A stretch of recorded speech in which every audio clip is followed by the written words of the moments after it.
Aujourd'hui, on va s'intéresser au TG5 Pro de chez Sharkoon. Salut tout le monde, c'est Flo, j'espère que vous avez la forme. Et oui, le TG5 revient dans sa version Pro, cette fois-ci avec 4 ventilateurs qui sont adressables RGB, donc 3 en façade, 1 à l'arrière. Et également le contrôleur qui va très bien avec, on va y revenir après. Le prix annoncé à 84,90 €, on en parlera plus tard au niveau de la conclusion. Donc du verre trempé ici. C'est fragile, bonne épaisseur, on va y revenir après, je vais vous montrer. Du verre trempé ici en façade. Donc on va faire le tour des caractéristiques juste après ça.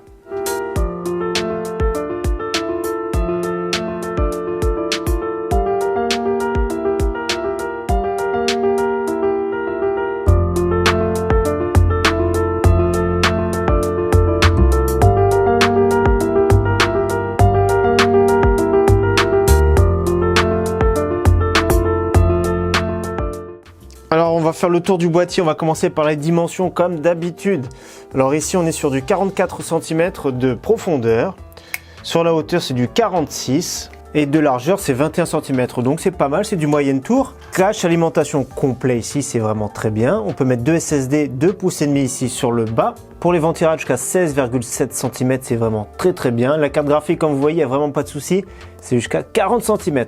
Alors au niveau du câble management, il y a des espacements ici vers le bas. Sur les côtés, c'est bien dissimulé. Sur le haut aussi, il y a 2 passes-câbles ici, c'est super intéressant. Donc le ventilateur à l'arrière de 12 cm, comme on voit très bien. Et à l'avant, les 3 ventilateurs également adressables RGB en 12 cm.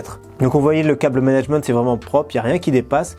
C'est vraiment nickel, ça se fait vraiment très simplement. Donc au niveau water cooling, sur le dessus, on peut en mettre un radiateur de 240 ou 360 mm. Mais je vais vous montrer un petit truc. C'est que d'habitude, mon water cooling de référence ici, c'est le Arctic. Mais regardez, il est quand même relativement très épais celui-ci, le Arctic. Donc ce qui s'est passé, malheureusement, j'ai pas pu l'intégrer dans ce boîtier. Le problème, c'est qu'il bute vraiment, ça passe à 1 mm près, ça aurait pu passer. Ça bute sur les barrettes de mémoire, donc il est un peu trop épais. Autrement, il n'y a vraiment pas de souci pour tout ce qui est water cooling du marché. 240, 360, ça passe très bien. Donc c'est pas grave parce qu'avec moi j'ai des ventilateurs aussi de chez Sharkoon. Ici ce sont les Black Bladers RGB Fan. Donc j'en ai 4 avec moi. La différence c'est que c'est également adressable RGB, mais ça fait tout un éclairage sur le tour. Donc ce que je vais faire, je vous montre une vidéo. Là j'ai installé les 3 sur le haut et je vais vous montrer que c'est tout synchronisé avec le contrôleur du boîtier. Donc c'est vraiment super joli. C'est aussi un autre type de ventilateur. Il coûte entre 10 et 15 € environ. Pareil, c'est de l'adressable RGB qui peut se mettre directement soit via la carte mère ou se piloter ici via le contrôleur qu'on va voir tout de suite après. Et les branchements ici, c'est un branchement classique en 3 pins pour la gestion des ventilateurs. Donc au niveau de la configuration, c'est ma configuration de référence comme d'habitude. Ryzen 5 3600 avec le ventilateur d'origine. La carte mère, c'est l'Asus TUF B450 Plus Gaming. RTX 2060, modèle de chez Nvidia Founders Edition qu'on retrouve plus malheureusement. Et le Crucial P1 en 500 Go.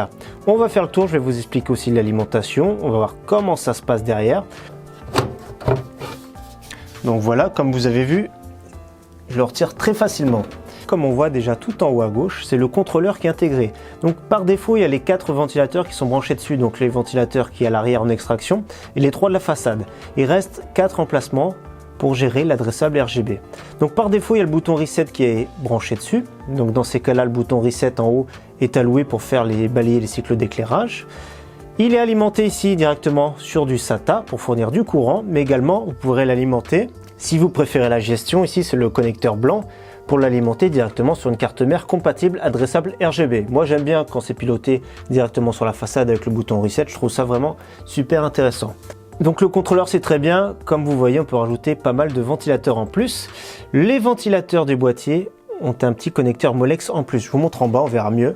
Donc ils se connectent tous en chaîne sur Molex, vous avez la possibilité soit de mettre sur Molex, alors c'est une connectique vraiment à l'ancienne, le Molex c'est vraiment super dommage. Pour moi en 2020 ça devrait plus exister du tout le Molex. Et également il y a les classiques en 3 pins. J'aimerais bien d'ailleurs que dans les boîtiers maintenant il y ait des petits hubs de ce type là pour brancher avec une seule prise. Donc moi à la maison j'ai toujours un petit hub en plus pour mettre les ventilateurs, mais j'aimerais bien que ce soit directement intégré au boîtier, ce petit contrôleur comme ça, ces petits hubs, ce serait vraiment super sympa d'y penser. Autrement comme vous voyez quand il y a du RGB forcément il y a beaucoup plus de câbles. Le câble management se passe sans problème, c'est très propre, la porte ferme très bien. En haut les 2 ouvertures ça aide vraiment aussi pas mal pour le câble management. Donc en bas du classique il y a 2 baies ici pour disque dur 3,5 pouces. Sur la façade ici il y a les ouvertures pour laisser passer un maximum d'air frais, du verre trempé, ici, Donc là c'est très bien, il y a encore le plastique de protection. J'aime bien le petit logo en bas Sharkoon. Donc sur le dessous, on voit très bien que l'alimentation c'est filtré. J'en ai pas parlé, mais c'est une alimentation de chez Sharkoon également. C'est la WPM Gold 0 en 650 watts. Également, on voit sur le dessous, il y a 4 patins ici avec un petit caoutchouc en plus. Donc sur le dessus ici, tout est filtré. C'est du 360 mm. C'est aimanté. Comme on voit très bien ici, que ce soit pour du 240, on peut mettre du water cooling aussi de 280 parce que c'est un petit peu plus large. Également du 360 mm. Donc en haut ici, on a le bouton Power. Le bouton Reset qui est sur le contrôleur, là malheureusement il est un tout petit peu trop petit moi je trouve. Après on risque pas d'appuyer dessus par erreur. Les LED d'activité, micro casque, 2 USB 2.0, 2 USB 3.0. Donc c'est vraiment complet. Donc voilà, on revient avec la vitre en verre trempé, on va mesurer l'épaisseur. Parce qu'elle est quand même assez lourde, elle est renforcée. Il y a ce que j'aime bien aussi de la vitre en verre trempé, c'est qu'il y a du noir ici tout le tour pour cacher un petit peu la carcasse. C'est pas toujours le cas, surtout sur les boîtiers plutôt entrée de gamme. Donc là on est sur du 4 mm d'épaisseur, c'est vraiment excellent. 4 mm c'est vraiment très bien pour du verre trempé. Je crois que le maximum que j'ai vu ça doit être 5 mm, des fois c'est du 3 mm sur les entrées de gamme. Là c'est vraiment très fragile, mais là pour le coup c'est marqué caution, mais ça va pour le coup. Alors maintenant on va parler des performances. Alors j'ai fait comme d'habitude 2 sessions de 3D Mark Basic Edition, donc la démo sur Steam. J'ai fait chauffer pas mal, donc ça fait chauffer plus qu'en jeu. Alors au niveau du bruit, pour commencer, c'était vraiment génial. D'ailleurs, elle est juste à côté, il y a le micro qui est là, on l'entend vraiment presque pas. 36 décibels, c'est vraiment génial. 36 décibels, il n'y a vraiment pas de souci. Ce qu'on entend plus, c'est le ventirad d'origine.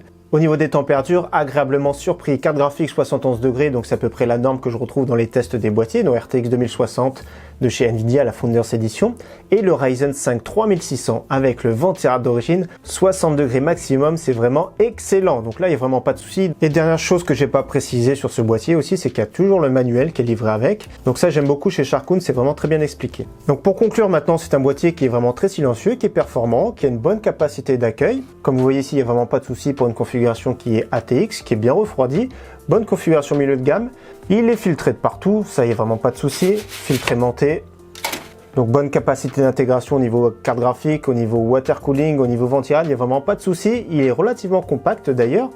Mais le souci pour moi sur ce boîtier, c'est le prix. C'est un tout petit peu cher, je trouve. C'est pas qu'il soit cher en soi, c'est qu'il y a beaucoup de concurrence en face. Annoncé à 84,90 €, il y a beaucoup de concurrence. Pour moi, le prix idéal, vraiment, ça aurait été entre 70 et 75 €. Autrement, le petit plus de ce boîtier également, c'est le contrôleur. On peut rajouter en plus de ça 4 ventilateurs RGB ou alors des bandes LED si vous préférez, donc ça peut être 3 ventilateurs plus une bande LED par exemple ici sur le bas, il y a possibilité. En plus de ça, je pense que c'est conçu pour, parce qu'il y a une petite ouverture ici en bas pour passer le câble. Donc voilà, un boîtier sans grand défaut, hormis le prix. Après c'est à chacun de juger, mais il faut dire que les cycles de couleurs c'est vraiment génial. Le bouton ici, le contrôleur, c'est sur le bouton qui est ici Reset. Donc je vous montre un petit peu les cycles de couleurs, il y a vraiment beaucoup de choix. J'aime bien ce principe là, d'avoir le contrôleur directement branché sur le bouton Reset. Je trouve que c'est vraiment beaucoup plus simple. On n'a pas tous des cartes mères compatibles avec l'adressable RGB 5 volts, donc les 3 petits pins qu'on voit. Donc là c'est vraiment très bien d'avoir des petits cycles de couleurs, il y a vraiment beaucoup de choix. Ça c'est vraiment un gros plus sur ce boîtier. Après, ce que j'aurais voulu, bien sûr, c'est que les ventilateurs sont en Molex. J'aimerais bien que les constructeurs mettent de plus en plus des petits hubs également pour les ventilateurs, pour qu'on puisse mettre qu'une seule prise. On le retrouve très peu, et ça je trouve ça dommage. Donc voilà pour le test de ce TG5 Pro de chez Sharkoon. J'espère que vous aura plu. En tout cas, merci à tous d'avoir suivi cette vidéo. Je vous dis à très bientôt. Ciao, bye.